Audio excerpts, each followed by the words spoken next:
What if I told you a simple family photo from 1897 is still changing, and everyone who gets too close to its secret disappears? In the winter of 1897, when the air was heavy with fog and silence, the Harroway family prepared for what was meant to be a simple, respectable moment, having their portrait taken. In those days, a photograph was not just a picture. It was a statement of status, a memory meant to last beyond lifetimes. The Harroways were known in their town as a quiet but wealthy family.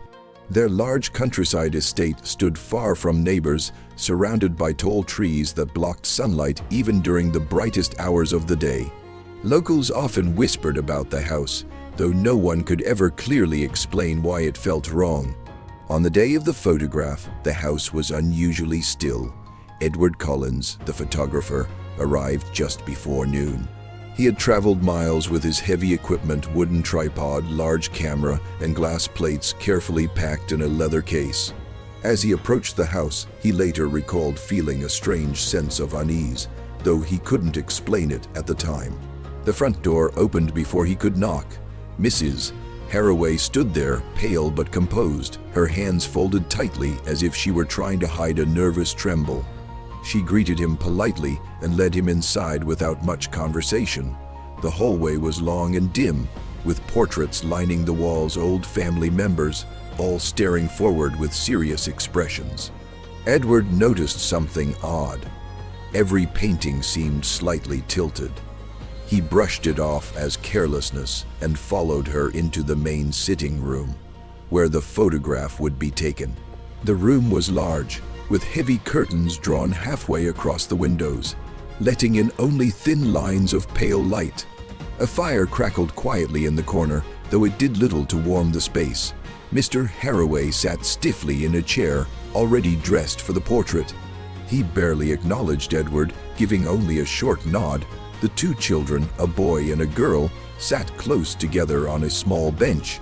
They were unusually quiet for their age, their faces blank and their eyes fixed on the floor. "Are we ready?" Edward asked, trying to sound cheerful. Mrs. Harroway hesitated for a moment before replying, "Yes, we are ready," but something in her voice suggested otherwise. As Edward began setting up his camera, he couldn't shake the feeling that he was being watched. Not by the family, they remained perfectly still, but by something else. Something unseen. He turned suddenly, expecting to find someone standing behind him, but there was no one there. Just shadows. He continued working, telling himself it was just his imagination. The process of photography at the time required patience. He carefully positioned the camera, adjusted the lens, and prepared the glass plate. The family arranged themselves as instructed, father seated in the center, mother standing beside him, and the children in front. "Please remain completely still," Edward said. "Even the slightest movement will blur the image." They nodded silently. Just as Edward was about to take the photograph, the young girl spoke. "Mother, he's here." The room froze. Edward looked up, confused. What did she say? Mrs. Harroway quickly placed a hand on the girl's shoulder. "It's nothing," she said softly, though her grip tightened slightly. "She has an active imagination." The girl didn't speak again, but she slowly lifted her gaze, not toward her mother, not toward Edward, but toward the far corner of the room. Edward followed her eyes. There was nothing there, only darkness where the light didn't reach. "Let's proceed, Mr. Harroway said firmly, his voice breaking the tension. Edward nodded and returned to his work, though his hands felt colder now. He positioned himself behind the camera and looked through the lens. Everything appeared normal. The family was in place. Still, silent, but for a brief moment so quick he almost doubted it. He thought he saw something behind them. A shape, tall, unmoving. He pulled back from the camera and blinked. There was nothing. His heart pounded, but he forced himself to continue. "Stay still," he reminded them again. He took the photograph. The flash was brief, followed by silence. "It's done," Edward said, letting out a breath he didn't realize he'd been holding. The family didn't react immediately. Instead, they remained frozen for a few seconds longer, as if waiting for something. Then, slowly, they relaxed.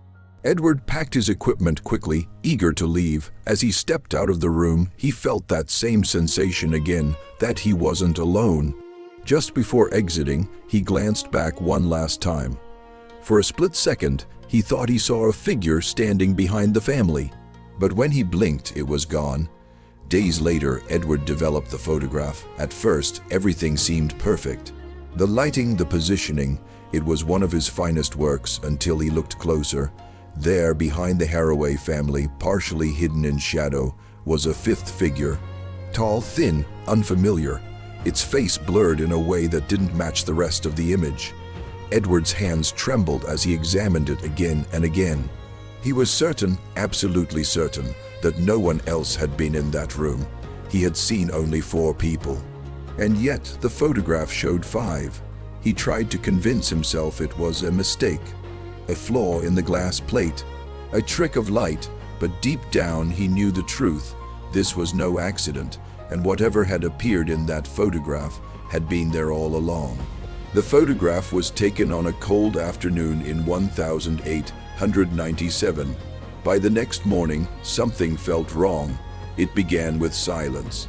The Harroway estate, usually quiet but still alive with small daily sounds, footsteps, doors opening, distant voices, had fallen into a strange and unnatural stillness. The servants who lived in smaller quarters behind the main house were the first to notice. Mary, the head housemaid, arrived at the main door just after sunrise. She carried a basket of fresh bread and tea, expecting to begin her usual routine. But as she stepped inside, she paused. Something was off. The air felt heavy, as if the house itself was holding its breath. "Mr. Harroway?" she called softly. No answer. She walked further inside, her footsteps echoing louder than usual against the wooden floors. The hallway seemed darker than before, even though the morning light had begun to filter through the windows. "Mrs. Harroway?" she tried again. Still nothing. Mary's grip tightened on the basket as she made her way toward the dining room. The door was slightly open. She pushed it gently. What she saw made her freeze. The table was set for breakfast. 4 plates, 4 cups. The teapot was still warm. One chair was pulled halfway back, as if someone had just stood up moments ago. But the room was empty. Mary's heart began to race. She turned quickly and rushed toward the kitchen, hoping to find someone there. But it was the same, everything in place, nothing disturbed and no one around. Panic started to rise. She ran outside and called for the other servants. Within minutes, 3 more gathered at the entrance, their faces pale as Mary explained what she had seen. Together, they searched the house room by room, floor by floor. Every bedroom was empty. The beds were untouched, as if no one had slept in them. Clothing remained neatly folded. Personal belongings were exactly where they should be. It was as though the entire family had simply vanished. One of the servants suggested they check outside. They spread out across the grounds, calling the family's names into the cold air. The trees stood still, offering no answer. The long driveway showed no signs of carriage tracks. The gates were closed from the inside. There were no footprints in the dirt, no signs of anyone leaving. It didn't make sense. By midday, word had reached the nearby town. People gathered at the estate, whispering among themselves. Some were curious, others afraid. The authorities arrived soon after. Inspector William Hayes led the investigation. He was known as a practical man, someone who believed in facts and logic. But the moment he stepped into the Harroway house, even he felt something he couldn't explain. "This place," he muttered quietly, glancing around. "It's too still." He began his investigation carefully. Every room was examined, every object was inspected. But the results only deepened the mystery. There were no signs of forced entry, no evidence of a struggle. No missing valuables. It was as if the family had chosen to disappear, yet left everything behind. Inspector Hayes stood in the dining room, staring at the untouched table. "They didn't leave willingly," he said. "Something happened here." "But what?" one of the officers asked. No one had an answer. Later that evening, Edward Collins, the photographer, was called to the estate. When he arrived, his face was pale and his hands trembled slightly. "I heard what happened," he said quietly. I thought you should see this." He carefully unwrapped the photograph and handed it to Inspector Hayes. The room fell silent as everyone looked at it. At first, it seemed like an ordinary portrait. But then, slowly, the officers began to notice. "There are 5 people," one of them said. Inspector Hayes frowned. "The report says there were only 4 family members." Edward nodded, his voice shaking. "There were only 4, I swear it." The inspector studied the image closely. There, behind the family, stood the figure. Tall, thin, almost blending into the shadows. Its face was unclear, distorted in a way that didn't match the rest of the photograph. "Could this be a trick of light?" the inspector asked. Edward shook his head immediately. "No, I've been doing this for years. I've never seen anything like this." The officers exchanged uneasy glances. "Look closer," Edward whispered. Inspector Hayes leaned in, and that's when he noticed something chilling. The figure's outline was darker than the rest of the image, sharper, more defined, as if it didn't belong to the same moment in time. A cold silence filled the room. One of the officers stepped back. "It feels like it's watching us." "No," Hayes said firmly, though his voice was not as steady as before.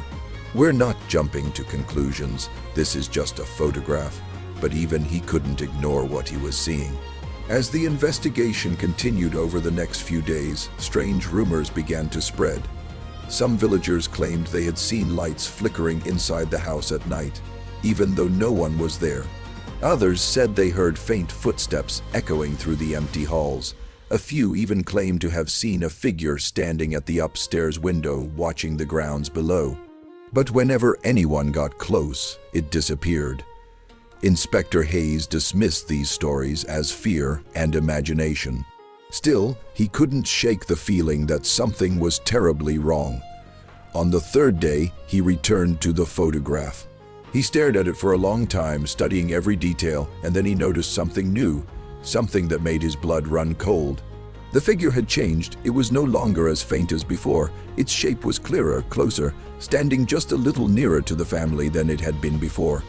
Hayes slowly lowered the photograph, his hands tightening. "That's not possible," he whispered, but deep down he knew the truth. Whatever had been captured in that image had not disappeared with the Harroway family. It was still there. And somehow, it was getting stronger. More than a century passed after the Harroway family vanished. The house stood abandoned, slowly falling apart under the weight of time. The once grand estate became a place of whispers and warnings. Locals avoided it, especially after sunset. Children were told never to go near it, and even the bravest adults kept their distance. People said the house was cursed. In 2019, a young historian named Daniel Reeves heard about the estate. Unlike others, he wasn't afraid of old stories. He was fascinated by them. To him, mysteries were meant to be solved. When he first saw the Harroway house, it looked exactly like something out of a forgotten nightmare. Tall, silent, and covered in years of neglect. The windows were broken, the paint had faded, and vines had crawled up the walls like they were trying to swallow the building whole. Still, Daniel felt excitement rather than fear. "This place has a story," he said to himself. Within weeks, he managed to purchase the property for a surprisingly low price. The locals were more than willing to let it go. Some even warned him before he signed the papers. "You shouldn't stay there," one elderly man told him. "That house doesn't forget." Daniel simply smiled. "That's exactly why I'm here." He moved in alone. The first few days were uneventful. Daniel spent his time cleaning, setting up equipment, and documenting everything. He planned to turn the house into a research project, hoping to uncover the truth behind the Harroway disappearance. But as the days passed, he began to notice small, unsettling details. Doors he was sure he had closed would be slightly open. Footsteps echoed faintly in empty rooms. At night, the house creaked in ways that didn't feel natural. Still, Daniel ignored it. Old houses make noise, he told himself. One evening, while exploring the upper floors, Daniel found a narrow staircase leading to the attic. The wooden steps were worn and covered in dust, as if no one had touched them in decades. He hesitated for a moment. Then curiosity won. He climbed the stairs slowly, each step groaning under his weight. At the top, he found a small wooden door. It was slightly open, just enough to reveal darkness inside. Daniel pushed it open. The attic smelled of dust and age. Faint light filtered through a small window, revealing old furniture covered in white sheets, broken picture frames, and forgotten boxes scattered across the floor. "This is where the real story is," Daniel whispered. He began searching carefully, opening boxes one by one. Most of them contained ordinary items, old clothes, letters, and household objects. Nothing unusual. Until he found it.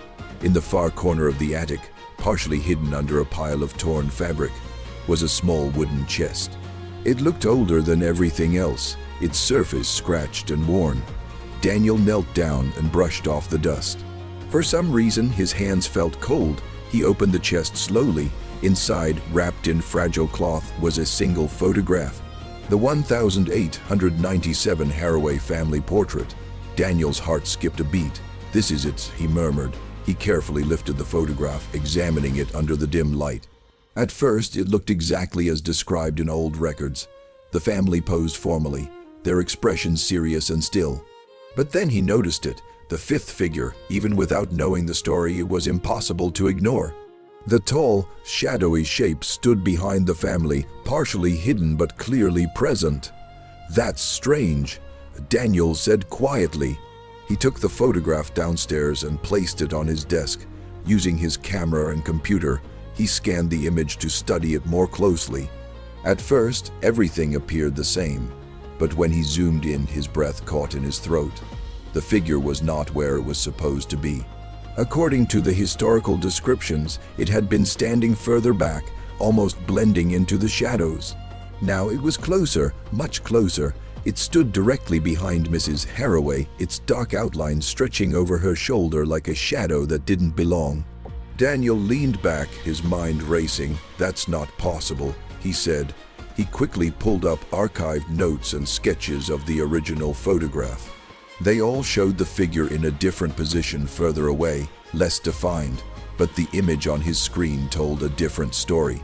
It had changed. Daniel felt a chill run down his spine. Trying to stay calm, he continued examining the image.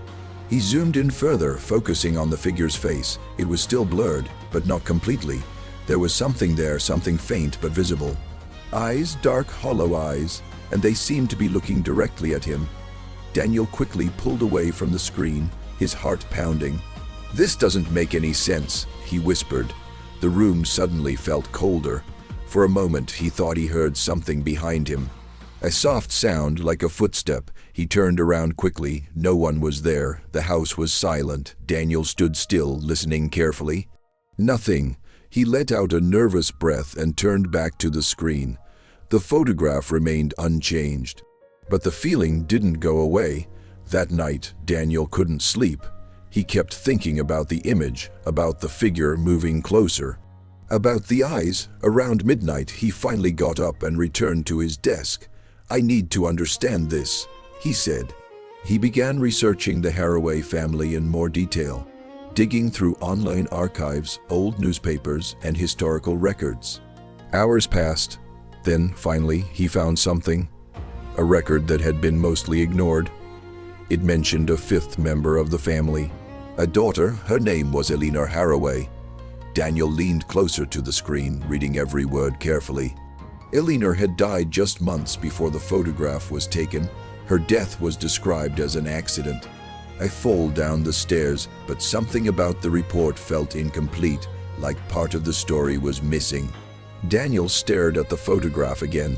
The figure behind the family, the way it had moved, the eyes. A thought slowly formed in his mind. Could it be her?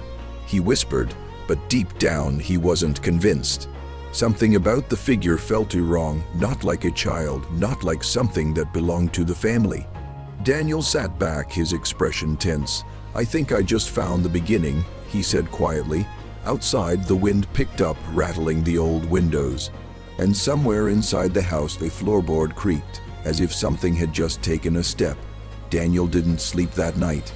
Every time he closed his eyes, he saw the photograph. the dark figure standing too close, its hollow eyes staring back at him. The more he thought about it, the more one thing became clear. Eleanor Harroway was important, but she was not the whole story. By early morning, Daniel had made up his mind. If he wanted answers, he needed to find something real, something from inside the house itself, something the past had tried to hide. He returned to the attic. The air felt colder than before, heavier, as if the space didn't want him there. Dust floated through thin beams of light coming from the small window. Everything looked exactly as it had the day before. But the silence was different. It felt aware. Daniel moved slowly, checking every corner again. He went through the boxes more carefully this time, opening drawers, lifting broken boards, searching for anything he might have missed. Minutes passed, then an hour. Just as he was about to give up, he noticed something strange near the far wall. One of the wooden panels looked slightly out of place. He stepped closer. It was subtle, but clear enough. The edge of the panel didn't align perfectly with the others. Someone had removed it before and put it back. Daniel's heartbeat quickened. "This has to be it," he whispered.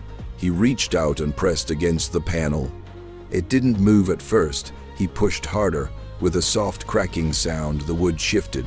Behind it was a small hidden space, and inside a thin, leather-bound journal. Daniel carefully pulled it out, his hands trembling slightly. The cover was worn, the edges fragile with age. He opened it slowly. The first page was blank. The second page had a name written in faded ink: Elizabeth Harroway. The mother. Daniel sat down on the dusty floor and began to read. At first, the entries were ordinary. Daily life, small family moments, quiet thoughts. But as the pages turned, the tone began to change.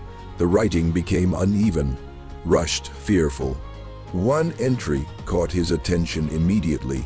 "Eleanor has not been sleeping. She says she hears footsteps in the walls. I told her it is only the house settling, but I am no longer certain." Daniel frowned. He kept reading. Another entry, written days later. "She refuses to enter her room at night. She cries and says he stands in the corner watching her. I checked myself. There is nothing there, but the feeling it does not leave." Daniel felt a chill run down his spine. He glanced around the attic instinctively.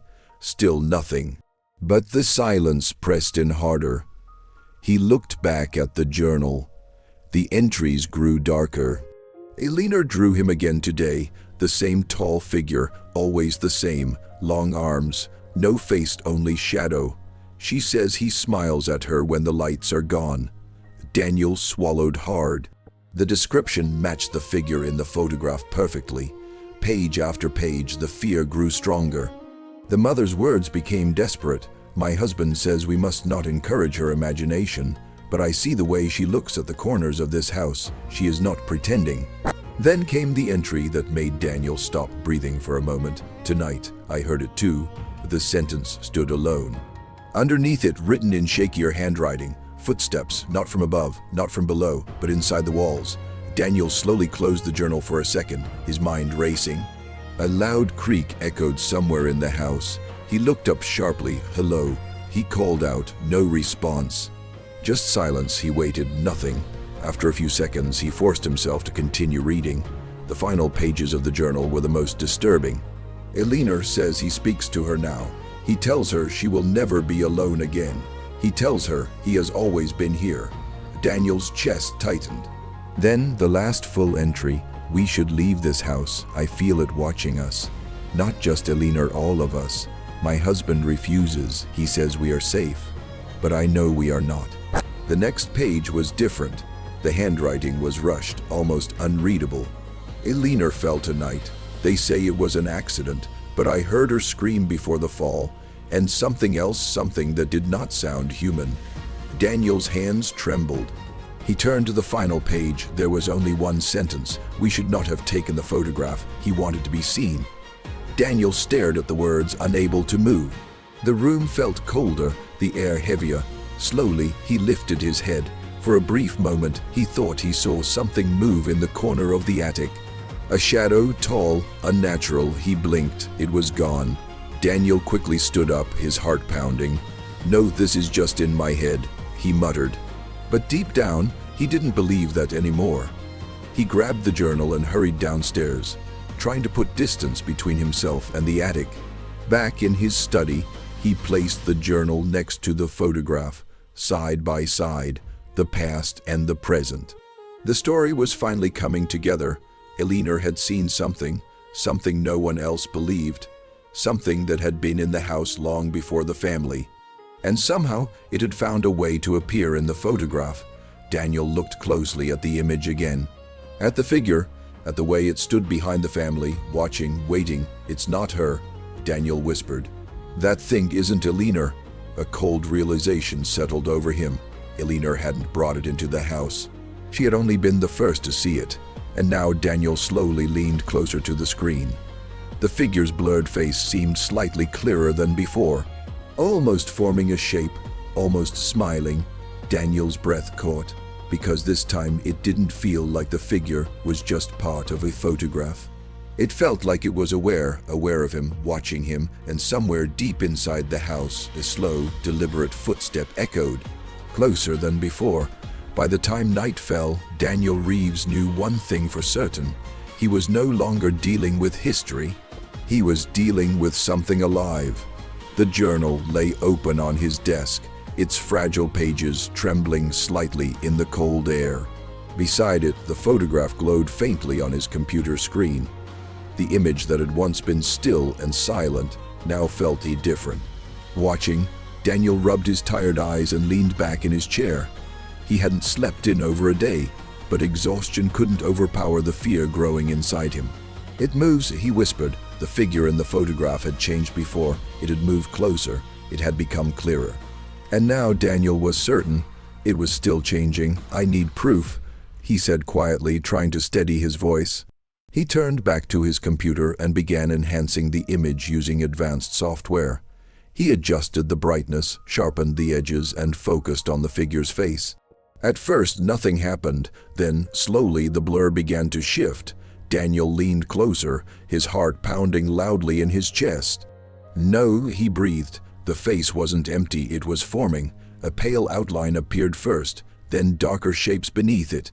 Shadows twisted together, slowly revealing something that should not have existed. A mouth stretched unnaturally wide. Smiling, not a normal smile, this one was wrong. Too wide. Too still, as if it had never learned how a real human expression worked. Daniel felt his throat tighten. The eyes came next. Deep, hollow, but not empty. They were focused. And they were looking directly at him. Daniel pushed his chair back suddenly, his breath coming faster. "This isn't possible," he said, but the image remained unchanging, real. He stood up and began pacing the room, running his hands through his hair. His mind tried to find a logical explanation, but there was none. This wasn't a trick of light. This wasn't damage to the photograph. This was something else. Something that didn't follow the rules. A sudden noise stopped him, a soft creak.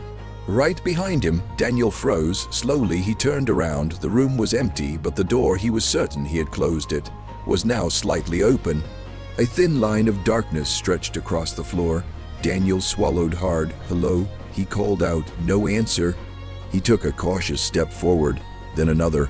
The house was silent again, too silent, as if it was waiting. Daniel reached for the door and pushed it open wider. The hallway beyond was dim, lit only by a weak light bulb at the far end. The walls seemed longer than before, stretching into shadows. He stepped out slowly. Each footstep echoed louder than it should have. "Get a grip," he muttered. "You're imagining things." But even as he said it, he didn't believe it. Halfway down the hallway, he stopped. There was a sound, not loud but clear, a footstep above him. From the attic, Daniel's chest tightened. "No," he whispered. He had just come from there. There was no one else in the house. Another step, slow, deliberate. Daniel backed away slightly, his eyes fixed on the ceiling. "It's not real," he said again, though his voice was barely steady. The footsteps stopped. Silence returned. For a moment, everything was still. Then a loud thud echoed from above. Daniel flinched. Without thinking, he rushed back into his study and slammed the door shut. He locked it quickly, his hands shaking. "This isn't happening," he said, but deep down he knew it was. His eyes slowly moved toward the computer screen. The photograph was still there, waiting. He hesitated, then stepped closer. At first, nothing seemed different. The family stood as they always had, the father, the mother, the two children, and the figure behind them. But then Daniel noticed something new, something that hadn't been there before, a faint shape near the edge of the image. Barely visible, he leaned closer. "No," he whispered. It was another figure, standing slightly apart from the others. Its outline was unclear, but its posture was familiar, very familiar. Daniel's heart began to race uncontrollably. He couldn't finish the sentence. He moved even closer to the screen. The shape became clearer. It was a man standing upright, holding something in his hands, something rectangular, a camera. Daniel staggered back, his face pale. "That's me," he said, his voice breaking. The room suddenly felt colder. He turned slowly toward the dark corner behind him. For a brief second he saw it, a tall shape, standing just beyond the light, watching him, smiling. Daniel stumbled backward, knocking into his desk. The screen flickered violently. The lights in the room dimmed, then brightened, then dimmed again. "No, stay away," he shouted. The shadow didn't move, but it didn't need to, because somehow it was already closer. The last thing Daniel heard was a soft whisper, not from the room, not from the house, but from inside his own head. "You're not alone anymore." The lights went out. Days later, the police arrived at the Harroway estate after neighbors reported strange activity. Lights flickering late into the night, followed by complete silence. They found Daniel's car still parked outside. The front door was unlocked. Inside, everything seemed normal at first. But Daniel was gone. No signs of struggle, no evidence of escape. Just gone. On his desk, they found two things: an old journal and a photograph, the 1897 Harroway family portrait. An officer picked it up, examining it carefully. At first it looked like a simple antique, then he frowned. "Something's not right," he said. The others gathered around. And slowly they saw it. There were 6 figures now, the Harroway family, the tall, shadowy man, and a new figure at the edge of the frame. A man holding a camera. The officer's hands trembled slightly. "Was this always here?" someone asked. No one answered, because deep down they all knew. The photograph hadn't just captured a moment in time. It had captured something else, something that didn't let go. And if you look closely at it today, you might notice something unsettling. The figures don't stay completely still. They shift, just slightly, as if making space, waiting for someone new.